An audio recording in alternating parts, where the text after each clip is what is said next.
नमस्कार, मैं स्वतंत्र कुमार और आप सभी का स्वागत करता हूं आपके अपने चैनल शॉर्ट हैंड टीम पर। तो दोस्तों, आज के इस वीडियो में दैनिक जागरण के संपादकीय से 463 शब्दों के डिक्टेशन को हम लोग लेने वाले हैं। इसे हम 3 अलग अलग स्पीड में लेंगे। पहली बार में 70 की स्पीड में, दूसरी बार में 80 की स्पीड में, तो तीसरी और आखिरी बार में इसी डिक्टेशन को हम लोग 90 की स्पीड में लेने वाले हैं। अगर आपको इस डिक्टेशन के पीडीएफ की ज़रूरत है तो आप हमारे टेलीग्राम ग्रुप को ज्वाइन कर सकते हैं। ग्रुप का लिंक इसी वीडियो के ठीक नीचे डिस्क्रिप्शन बॉक्स में आपको मिल जाएगा। तो 70 की स्पीड में आपका डिक्टेशन स्टार्ट होगा 5 सेकेंड के बाद। तब तक के लिए आप रेडी रहें।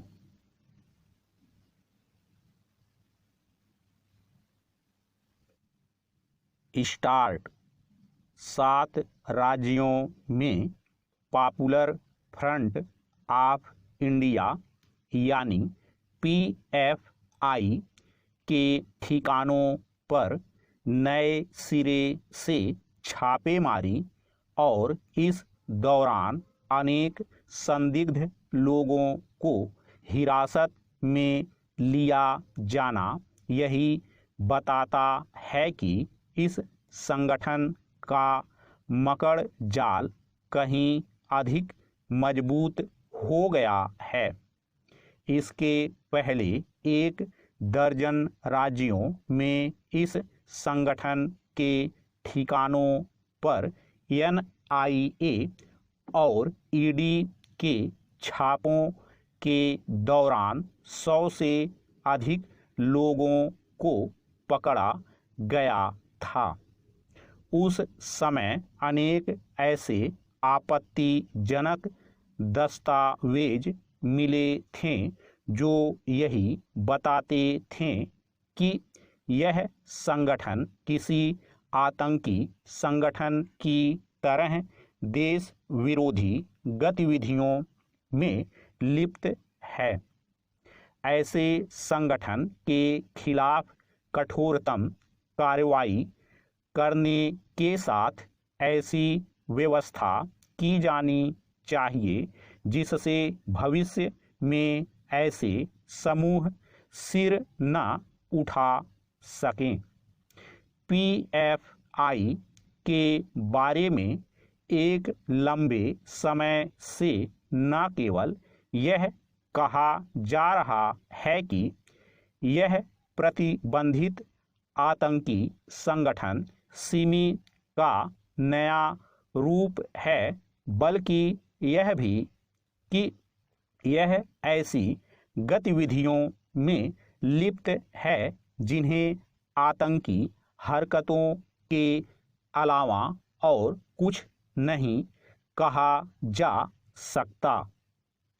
हैरानी है कि ऐसे संगीन आरोपों से 2-4 होने के बाद भी उसके खिलाफ कोई ठोस कार्रवाई नहीं हुई, और वह भी तब जब रह कर उसके सदस्यों के बारे में ऐसे तथ्य सामने आते रहे कि वे देश को अस्थिर अशांत करने के षड्यंत्र में लिप्त हैं। कम से कम अब तो उसके खिलाफ निर्णायक कार्रवाई की ही जानी चाहिए। पैरा। पीएफआई के लोग न केवल विदेशों से अवैध तरीके से धन एकत्र कर रहे थे, बल्कि उसका इस्तेमाल कट्टरता, आतंक और अलगाव को हवा देने में कर रहे थे। अब तो यह भी स्पष्ट है कि यह संगठन हिंदू विरोधी भावनाओं को भड़काने के साथ सामाजिक ताने बाने और कानून एवं व्यवस्था के समक्ष गंभीर चुनौतियां भी खड़ी कर रहा था। हिंदू फोबिया यानी हिंदुओं को खतरा बताकर उन्हें एक हौवे के रूप में चित्रित करना कोई नई अनोखी बात नहीं। यह मानने के अच्छे भले कारण हैं कि पीएफआई इस काम में जुटा हुआ था। वास्तव में हिंदू फोबिया को राष्ट्रीय ही नहीं अंतर्राष्ट्रीय स्तर पर भी हवा दी जा रही है। इसका ताज़ा उदाहरण है इंग्लैंड के शहर लेस्टर में हुई हिंदू विरोधी हिंसा। लेस्टर के बाद बर्मिंघम में भी हिंदू विरोधी उन्माद की झलक मिली। ध्यान रहे कि कनाडा और अमेरिका में भी इस तरह की घटनाएं होती रहती हैं, जो यह बयान करती हैं कि कई अंतर्राष्ट्रीय ताकतें हिंदू फोबिया को बल देने में लगी हुई हैं। कुछ समय पहले इसके संकेत तब मिले थे जब ज्ञानवापी मामला सतह पर था। उस समय पाकिस्तान और अन्य देशों में सक्रिय भारत विरोधी ताकतों ने हिंदू फोबिया फैलाने का काम एकजुट होकर किया था। इसमें संदेह नहीं कि पीएफआई के संबंध ऐसी कई ताकतों से हैं। इस संगठन के खिलाफ जितने और जैसे प्रमाण मिल चुके हैं, उन्हें देखते हुए उस पर पाबंदी लगाने की दिशा में कदम उठाए जाने चाहिए। स्टॉप। दोस्तों, इसी डिक्टेशन को दूसरी बार में हम लोग 80 की स्पीड में लेंगे और आपका समय स्टार्ट होगा 5 सेकंड के बाद। तब तक के लिए आप रेडी रहें।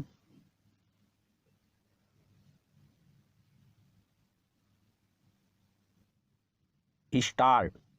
7 राज्यों में पॉपुलर फ्रंट ऑफ इंडिया यानी पीएफआई के ठिकानों पर नए सिरे से छापेमारी और इस दौरान अनेक संदिग्ध लोगों को हिरासत में लिया जाना यही बताता है कि इस संगठन का मकड़ जाल कहीं अधिक मजबूत हो गया है। इसके पहले 1 दर्जन राज्यों में इस संगठन के ठिकानों पर एनआईए और ईडी के छापों के दौरान 100 से अधिक लोगों को पकड़ा गया था। उस समय अनेक ऐसे आपत्तिजनक दस्तावेज मिले थे जो यही बताते थे कि यह संगठन किसी आतंकी संगठन की तरह देश विरोधी गतिविधियों में लिप्त है। ऐसे संगठन के खिलाफ कठोरतम कार्रवाई करने के साथ ऐसी व्यवस्था की जानी चाहिए जिससे भविष्य में ऐसे समूह सिर न उठा सकें। पीएफआई के बारे में एक लंबे समय से न केवल यह कहा जा रहा है कि यह प्रतिबंधित आतंकी संगठन सिमी का नया रूप है, बल्कि यह भी कि यह ऐसी गतिविधियों में लिप्त है जिन्हें आतंकी हरकतों के अलावा और कुछ नहीं कहा जा सकता। हैरानी है कि ऐसे संगीन आरोपों से दो चार होने के बाद भी उसके खिलाफ कोई ठोस कार्रवाई नहीं हुई, और वह भी तब जब रह रहकर उसके सदस्यों के बारे में ऐसे तथ्य सामने आते रहें कि वे देश को अस्थिर अशांत करने के षड्यंत्र में लिप्त हैं। कम से कम अब तो उसके खिलाफ निर्णायक कार्रवाई की ही जानी चाहिए। पैरा PFI के लोग न केवल विदेशों से अवैध तरीके से धन एकत्र कर रहे थे, बल्कि उसका इस्तेमाल कट्टरता, आतंक और अलगाव को हवा देने में कर रहे थे। अब तो यह भी स्पष्ट है कि यह संगठन हिंदू विरोधी भावनाओं को भड़काने के साथ सामाजिक ताने बाने और कानून एवं व्यवस्था के समक्ष गंभीर चुनौतियां भी खड़ी कर रहा था। हिंदू फोबिया यानी हिंदुओं को खतरा बताकर उन्हें एक हौवे के रूप में चित्रित करना कोई नई अनोखी बात नहीं। यह मानने के अच्छे भले कारण हैं कि PFI इस काम में जुटा हुआ था। वास्तव में हिंदू फोबिया को राष्ट्रीय ही नहीं, अंतर्राष्ट्रीय स्तर पर भी हवा दी जा रही है। इसका ताज़ा उदाहरण है इंग्लैंड के शहर लेस्टर में हुई हिंदू विरोधी हिंसा।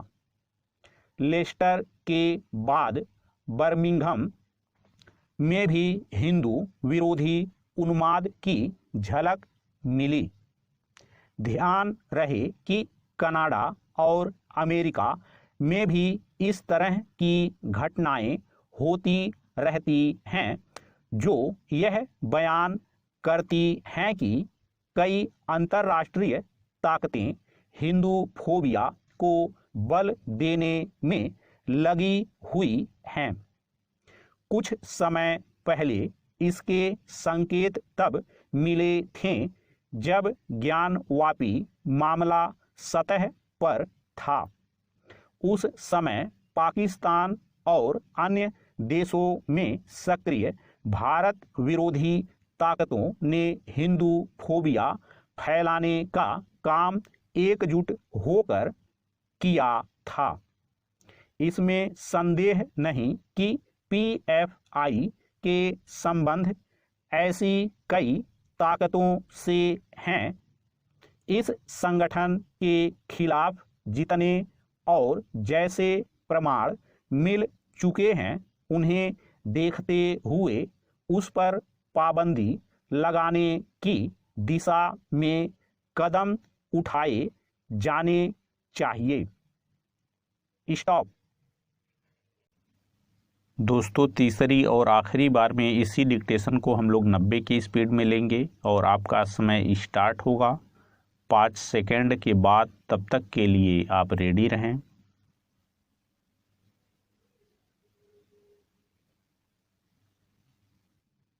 स्टार्ट। 7 राज्यों में पॉपुलर फ्रंट ऑफ इंडिया यानी PFI के ठिकानों पर नए सिरे से छापेमारी और इस दौरान अनेक संदिग्ध लोगों को हिरासत में लिया जाना यही बताता है कि इस संगठन का मकड़ जाल कहीं अधिक मजबूत हो गया है। इसके पहले 1 दर्जन राज्यों में इस संगठन के ठिकानों पर NIA और ED के छापों के दौरान 100 से अधिक लोगों को पकड़ा गया था। उस समय अनेक ऐसे आपत्तिजनक दस्तावेज मिले थे जो यही बताते थे कि यह संगठन किसी आतंकी संगठन की तरह देश विरोधी गतिविधियों में लिप्त है। ऐसे संगठन के खिलाफ कठोरतम कार्रवाई करने के साथ ऐसी व्यवस्था की जानी चाहिए जिससे भविष्य में ऐसे समूह सिर न उठा सकें। पीएफआई के बारे में एक लंबे समय से न केवल यह कहा जा रहा है कि यह प्रतिबंधित आतंकी संगठन सिमी का नया रूप है, बल्कि यह भी कि यह ऐसी गतिविधियों में लिप्त है जिन्हें आतंकी हरकतों के अलावा और कुछ नहीं कहा जा सकता।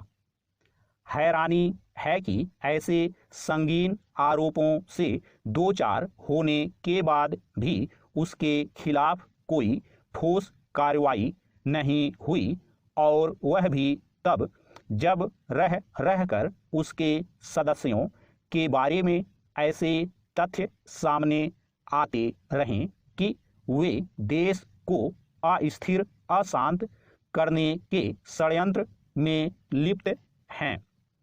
कम से कम अब तो उसके खिलाफ निर्णायक कार्रवाई की ही जानी चाहिए। पैरा पीएफआई के लोग न केवल विदेशों से अवैध तरीके से धन एकत्र कर रहे थे, बल्कि उसका इस्तेमाल कट्टरता, आतंक और अलगाव को हवा देने में कर रहे थे।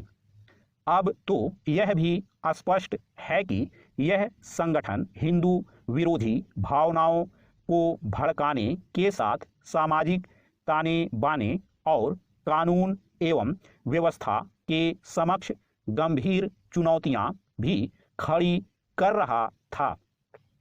हिंदू फोबिया यानी हिंदुओं को खतरा बताकर उन्हें एक हौवे के रूप में चित्रित करना कोई नई अनोखी बात नहीं। यह मानने के अच्छे भले कारण हैं कि पीएफआई इस काम में जुटा हुआ था। वास्तव में हिंदू फोबिया को राष्ट्रीय ही नहीं अंतर्राष्ट्रीय स्तर पर भी हवा दी जा रही है।